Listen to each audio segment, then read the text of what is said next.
পদে যাওয়ার পরে আমার আত্মসত্তা উন্মোচিত হয়ে যাবে। আমি আমার মূল সত্তার সাথে কানেক্টেড হতে পারবো। সমাধিতে পৌঁছানোর পরে তার আগে আমি আমার স্বরূপ দর্শন করতে পারবো না। তাহলে যেহেতু পারলাম না, আমি আমাকে দেখতে পারলাম না, আমাকে দেখার জন্য আমাকে আবার আসতে হবে। গীতায় স্পষ্ট বলা আছে, সাধক যেখান থেকে সাধনা শেষ করবে তাকে আর আগের সাধনা করতে লাগবে না, সেখান থেকে আবার পরের জন্মে কিন্তু ওই জায়গা থেকে তার জীবনটা শেষ করে দিবে। মনে করেন আপনি ক্লাস 2 3 পড়ে ফেলছেন, আপনাকে আবার 1 এ ভর্তি হতে হবে না, 2 তে ভর্তি হতে হবে না, 3 তে ভর্তি হবে না, আপনি কি ডাইরেক্ট 4 এ গিয়ে ভর্তি হবে। বুঝছেন? সাধনায় কোন জন্মে আপনি জ্ঞানযোগ বুঝেছেন, কোন জন্মে আপনি কর্মযোগ করেছেন।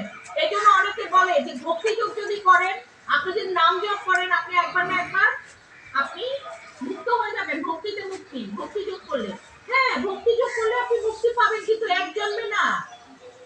আপনাকে প্রত্যেকটা 18টা যোগই আপনাকে করতে হবে। আপনাকে কর্মযোগ করতে হবে, কর্মসন্ন্যাস যোগ করতে হবে, সন্ন্যাস যোগ করতে